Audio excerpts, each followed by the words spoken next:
Tingnan mo, sabi ng Panginoong Jesucristo, tingnan mo, nakatayo ako at kumakatok sa pintuan.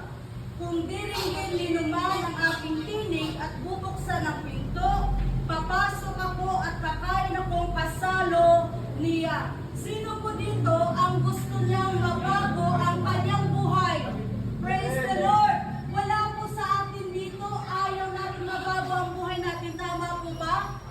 Yan din po yung kalooban ng Panginoon. Baguhin niya ang buhay natin. Ngayon, sabi noon sa binasa natin kanina, si Kristo ay kumakatok ngayon sa pintuan ng iyong puso.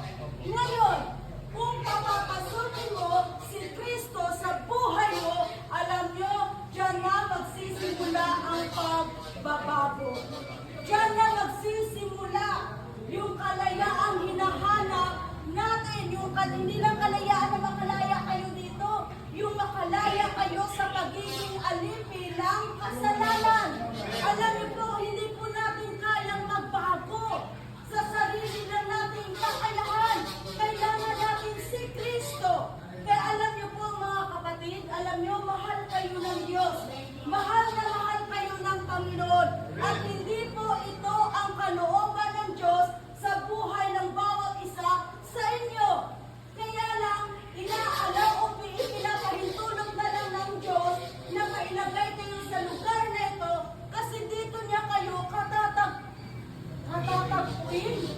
Amen. Kasi sabi na ni Pastor kanina, kung nasa labas kayo, kung nasa laya kayo, ano ang ginagawa po natin? Tama po ba?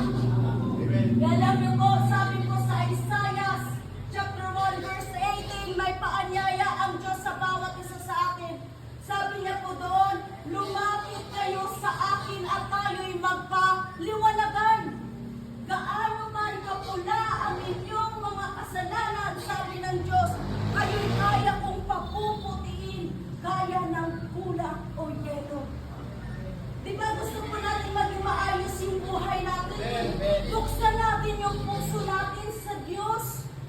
Kasi siya lang ang makakapagbago sa atin. Buksan natin upang hindi masayang yung buhay na meron tayo. Alam niyo po, kung hindi po tayo magsisisi sa ating mga kasalanan, kahit makalaya po kayo dito, babalik at babalik kayo sa dati niyo pong ginagawa. Ano na naman ang mangyayari? Makukulong na naman po tayo, di ba? Mapapahamak. Wala na namang mangyayari maganda sa buhay natin. Alam niyo po, may naghihintay po sa inyo sa labas. Una-una na doon yung mga mahal ninyo sa buhay. Sino po may anak dito? May asawa? O diba may magulang pa? Di tayo? May naghihintay po sa inyo sa labas. Kaya pag nakalabas kayo dito, nakalaya kayo, manugali kayo sa Panginoon. Ipagamit niyo yung buhay niyo sa Panginoon. Alam niyo, magpapalain kayo ng Diyos at ilalayo sa mga kahirapan at masamang buhay. Amen? So, hindi pa po huli ang lahat. Di ba, hindi namin kayo kakilala, pero talagang mahal kayo ng Diyos, inaabot kayo ng Diyos. Sa anong paraan? Nagpapadala ang Diyos dito ng mga taong magpapahagi sa inyo ng kanyang mga salita. Yan. So, ngayon po, sino po dito ang gustong tanggapin si Kristo sa kanyang buhay? Praise the Lord! Ngayon po, samahan niyo po akong manalangin. So, sa mga nais pong tanggapin si Kristo sa kanyang buhay, ito dapat seryoso. Kasi ang Diyos, hinahanap niya yung mga taong seryoso na maglilingkod sa Kanya. Yung mga seryosong tatanggap sa Kanya siya, sila yung mga babaguhin ng Diyos.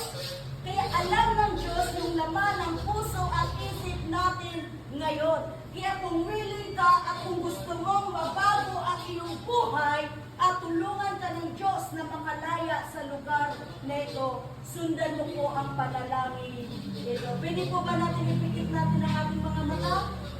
Yan.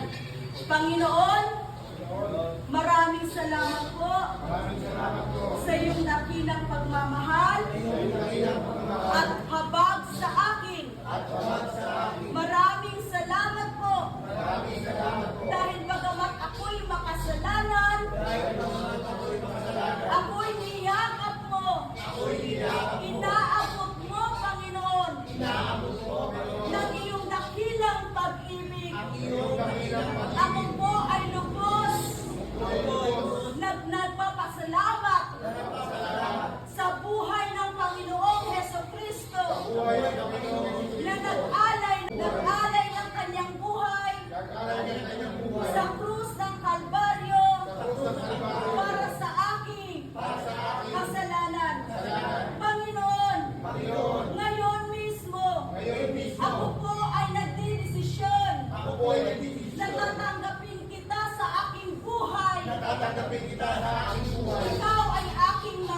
Panginoon Ikaw ay aking maging Panginoon. at sarili kong tagapagligtas. Sa sarili kong Mula tagapagligtas. ngayon, O Diyos, Mula ngayon,